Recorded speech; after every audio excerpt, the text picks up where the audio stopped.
अगर आप कमज़ोर दिल के हैं या आपको डरावनी चीज़ों से प्रॉब्लम होती है तो कृपया इस वीडियो को यहीं बंद कर दें। ये कंटेंट सिर्फ स्ट्रॉन्ग हार्टेड व्यूअर्स के लिए है। अब अगर आप तैयार हैं तो कहानी शुरू करते हैं। ये दास्तान शुरू होती है उन पहाड़ियों से जहां सूरज ढलने के बाद परिंदे भी चहचहाना भूल जाते हैं। हिमाचल का वो एक गुमनाम गांव, रक्ततल। लोग कहते हैं कि उस गांव की मिट्टी आज भी लाल है क्योंकि वहां की जमीन ने सदियों पहले कुछ ऐसा निगला था जिसे कभी बाहर नहीं आना चाहिए था। मेरा दोस्त समीर, किस्मत ने उसे अपने दादा की मैसियत यानी विल में एक ऐसी हवेली दिला दी जो शायद मौत का एक खुला दरवाजा थी। हम चार दोस्त, मैं, आर्यन, समीर, नेहा और कबीर, अपनी चमचमाती गाड़ी में उस सुनसान रास्ते पर निकल पड़े। जैसे जैसे हम ऊपर चढ़ रहे थे, मोबाइल के सिग्नल्स गायब होने लगे। रास्ते में हमें एक बूढ़ा आदमी मिला जिसकी एक आंख सफेद थी। उसने हमारी गाड़ी रोकी और सिर्फ इतना कहा, वापस चले जाओ बेटा, पुरानी कब्रों को कुरेदने से सिर्फ बद्दुआ मिलती है। हमने उसे पागल समझकर हंसी में उड़ा दिया, पर असली डर तब शुरू हुआ जब हम काला कोठी यानी उस हवेली के नाम से सामने खड़े हुए।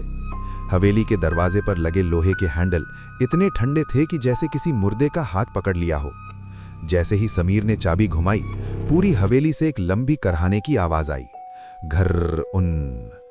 शायद वो पुराने दरवाजे थे या शायद हवेली हमें वार्निंग दे रही थी। अंदर कदम रखते ही एक अजीब सी बू आई, जैसे कोई पुरानी चीज सड़ रही हो या जैसे सदियों से किसी ने वहां सांस ना ली हो। नेहा को तुरंत बेचैनी होने लगी। उसने कहा, आर्यन, मुझे ऐसा लग रहा है जैसे कोई दीवारों के पीछे से हमें देख रहा है। वो खौफनाक संदूक। शाम ढल रही थी। समीर को स्टोर रूम के एक अंधेरे कोने में एक भारी लोहे का संदूक मिला। उस पर एक मोटी जंजीर बंधी थी और उस पर लाल रंग से कुछ निशान बने थे, तांत्रिक निशान। जब हमने वो जंजीर काटी तो अंदर से कोई खजाना नहीं निकला। अंदर थी एक पुरानी चमड़े की डायरी और एक तस्वीर। तस्वीर में एक आदमी खड़ा था जिसके चेहरे को किसी ने इतनी बुरी तरह खुरच दिया था कि वहां सिर्फ एक काला गड्ढा दिख रहा था। लेकिन सबसे डरावनी चीज वो डायरी थी। मैंने उसका पहला पन्ना पलटा तो देखा कि वो पन्ना किसी कागज का नहीं बल्कि इंसानी खाल जैसा लग रहा था। उस पर खून जैसी लाल स्याही से लिखा था, वो भूखा है। मैंने उसे दीवार में चुन दिया है, पर उसकी आवाज कम नहीं होती। वो हर रात मेरे बच्चों के नाम पुकारता है। अगर तुमने ये डायरी पढ़ी है तो अब वो तुम्हारा नाम भी जानता है। अभी हम ये पढ़ ही रहे थे कि अचानक टक टक टक। हमें लगा खिड़की बज रही है, पर आवाज खिड़की से नहीं बल्कि हमारे पैरों के नीचे से, फर्श के अंदर से आ रही थी, जैसे कोई जमीन के नीचे से बाहर निकलने के लिए पत्थर को कुरेद रहा हो। कबीर ने मजाक करने की कोशिश की, लगता है नीचे कोई छुपा है। उसने फर्श पर लात मारी। तभी एक पल के लिए पूरी हवेली की रोशनी चली गई। अंधेरे में हमें एक बच्चे के हंसने की आवाज आई, एक ऐसी हंसी जो मासूम नहीं बल्कि जहरीली थी। जब लाइट वापस आई तो हमने देखा कि नेहा के सफेद कुर्ते पर एक छोटे से हाथ का खूनी निशान बना हुआ था, पर वहां कोई बच्चा नहीं था। तो हम सब वहां खड़े थे। नेहा के कुर्ते पर वो खूनी हाथ का निशान ऐसे चमक रहा था जैसे कोई ताजा जख्म हो। हमारी सांसें रुक सी गई थीं। कबीर ने हिम्मत जुटाई और ऊपर की तरफ इशारा किया जहां से वो टक टक की आवाज आई थी। हमें ऊपर जाना होगा, समीर ने फुसफुसाते हुए कहा। उसका चेहरा पीला पड़ चुका था, जैसे उसके अंदर का सारा खून किसी ने निचोड़ लिया हो। हम दबे पांव ऊपर वाली मंजिल पर पहुंचे। हवेली की पुरानी लकड़ी की सीढ़ियां हर कदम पर ऐसे चीख रही थी जैसे कोई पुराना दर्द बयान कर रही हो। चर चर चर चर। ऊपर वाले कमरे में ठंडक इतनी ज्यादा थी कि हमारे मुंह से भाप निकल रही थी। वहां एक पुरानी दीवार थी जिस पर से प्लास्टर झड़ रहा था, लेकिन उस दीवार पर एक जगह ऐसी थी जहां नए निशान थे। समीर ने अपना हाथ उस दीवार पर रखा और तुरंत पीछे हट गया। ये दीवार, ये गर्म है, उसने चिल्लाते हुए कहा। कबीर ने वहां रखा एक भारी हथौड़ा उठाया और दीवार पर दे मारा। धड़ाम। पहली चोट पर ही दीवार का एक हिस्सा गिर गया। अंदर से ऐसी बदबू आई जैसे सदियों पुराना कब्रिस्तान खुल गया हो। जब हमने टॉर्च मारी तो जो देखा वो हमारे दिमाग को हिला देने के लिए काफी था। अंदर एक छोटा सा तंग कमरा था, इतना छोटा कि एक इंसान मुश्किल से खड़ा हो सके। वहां एक पुरानी कुर्सी रखी थी और उस कुर्सी पर बैठी थी एक मिट्टी की गुड़िया, क्ले डॉल।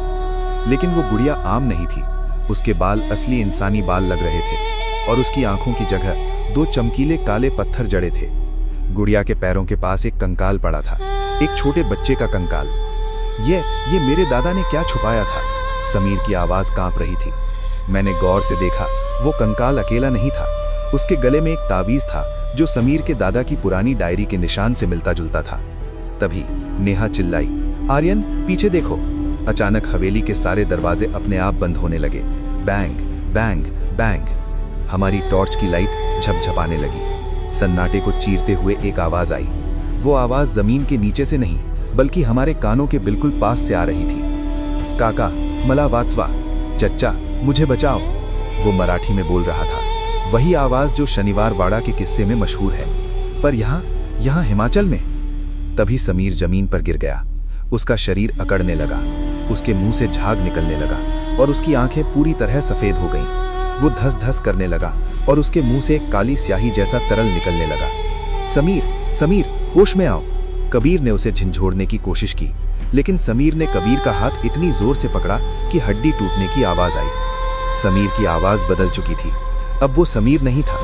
उसने मेरी तरफ देखा और एक ऐसी मुस्कुराहट दी जो किसी शैतान की हो सकती है। तुमने दरवाजा खोल दिया आर्यन, अब इस घर को नया चौकीदार मिल गया है।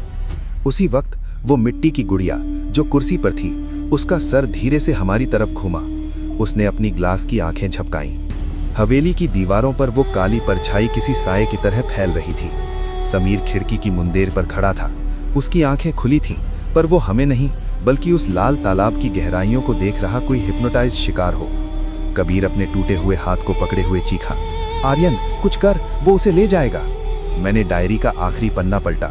वहां एक छोटा सा नुस्खा लिखा था, पर उसकी कीमत बहुत भयानक थी।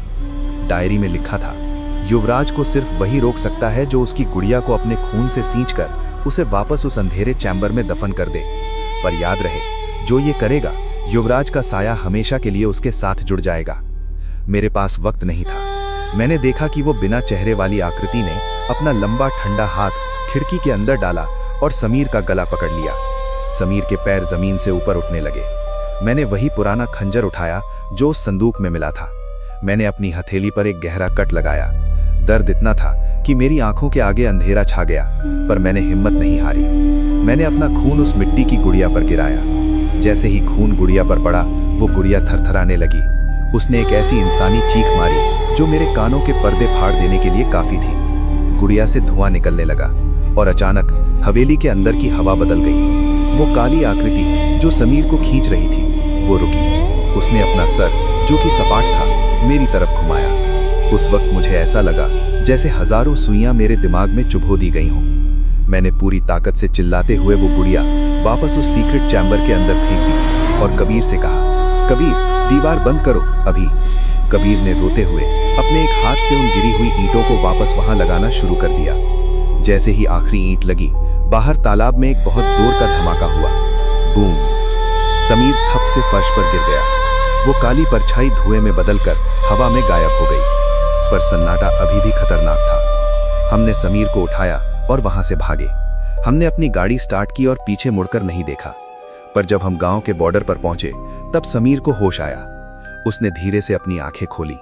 अब वो नॉर्मल लग रहा था, पर जब उसने मुझसे पानी मांगा तो मैंने देखा कि उसके गले पर उन उंगलियों के निशान नहीं थे, बल्कि उसके गले पर वही तांत्रिक निशान बन गया था जो उस गुड़िया पर था। और सबसे ज्यादा डरावनी बात, या दादा, जब मैंने कार के पीछे वाले कांच यानी रियर व्यू मिरर में देखा, तो पीछे की सीट पर हम 3 नहीं 4 लोग दिख रहे थे। मेरे कंधे पर एक छोटे से पीले बच्चे का हाथ रखा हुआ था। मैंने डर के मारे मिरर से नजर हटा ली। आज उस बात को 5 साल हो गए हैं। समीर अब ठीक है, पर वो कभी सोता नहीं है। और मैं आज भी जब अंधेरे में अकेले बैठता हूं, तो मुझे अपने पीछे वही टक टक की आवाज सुनाई देती है। कहानी यहां खत्म हो सकती थी, पर क्या आप जानना चाहते हैं कि उस डायरी का आखिरी पन्ना क्या था? वो पन्ना जो मैंने उन दोस्तों से छुपाया था। हमने सोचा था कि हम बच निकले। हमने सोचा था कि रक्त तल की वो काली परछाई पीछे छूट गई, पर शैतान इतनी आसानी से पीछे नहीं छोड़ता। वो तो बस आपके अंदर जगह बनाता है। हवेली से निकलने के महीनों बाद तक हम तीनों ने एक दूसरे से बात नहीं की, पर वो डायरी अभी भी मेरे पास थी। मैंने उसे एक पुरानी तिजोरी में बंद कर दिया था। लेकिन एक रात जब पूरा शहर सो रहा था, मुझे महसूस हुआ कि मेरी अलमारी से वही सड़ी हुई बू आ रही है, जैसे कोई पुरानी लाश वहां रखी हो। मैंने कांपते हाथों से तिजोरी खोली और वो डायरी निकाली।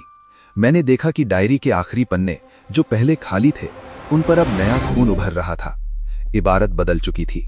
ये समीर के दादा की हैंडराइटिंग नहीं थी, ये मेरी हैंडराइटिंग जैसी लग रही थी।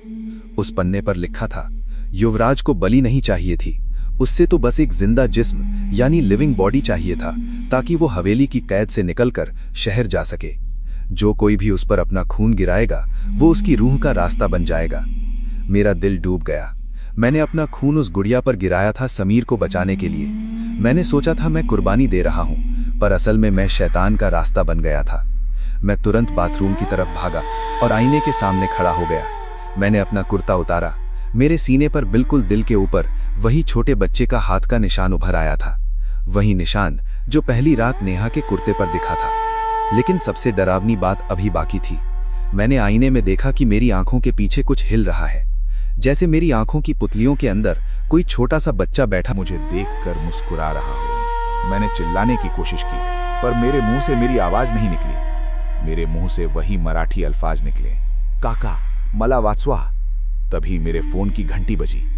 समीर का फोन था। मैंने कांपते हुए फोन उठाया। दूसरी तरफ से समीर रो रहा था। उसने कहा, आर्यन, नेहा और कबीर का एक्सीडेंट हो गया है, वो दोनों नहीं रहे। मैंने पूछा, कैसे? समीर ने फुसफुसाते हुए कहा, उनकी कार के पीछे वाले कांच पर किसी ने खून से लिखा था, अगला नंबर आर्यन का है। अब आप ही सोचिए, मैं आपको ये कहानी क्यों सुना रहा हूं? क्योंकि उस डायरी में एक और लाइन लिखी थी, ये दास्तान जिसे भी सुनाई जाएगी, युवराज का साया उसके पीछे भी होलेगा, ताकि अगर पहला जिस्म आर्यन खत्म हो जाए तो उसके पास दूसरा ठिकाना तैयार रहे। अभी आपने अपने पीछे जो ठंडी हवा महसूस की, क्या वो सिर्फ एक इत्तेफाक था, या शायद आपके कमरे का दरवाजा अभी थोड़ा सा हिला? पीछे मुड़कर मत देखना, वो वहीं है। दोस्तों, अगर इस कहानी ने आपके दिल की धड़कनें तेज कर दी हैं, अगर आपको लग रहा है कि कोई अभी भी आपके पीछे खड़ा हो सकता है, तो इस वीडियो को लाइक जरूर करें, क्योंकि जो डर को महसूस करता है वही इस कहानी को सच मानता है। और इस वीडियो को शेयर करें अपने उन दोस्तों के साथ जो कहते हैं कि भूत प्रेत सिर्फ कहानी होती है। देखते हैं ये वीडियो देखने के बाद वो रात को अकेले लाइट बंद करके सो पाते हैं या नहीं। ऐसी ही और रियल फील हॉरर स्टोरीज के लिए इस चैनल को सब्सक्राइब करें और बेल आइकन जरूर दबाएं, क्योंकि शायद अगला डर बिना वार्निंग के आ जाए। मिलते हैं अगले अंधेरे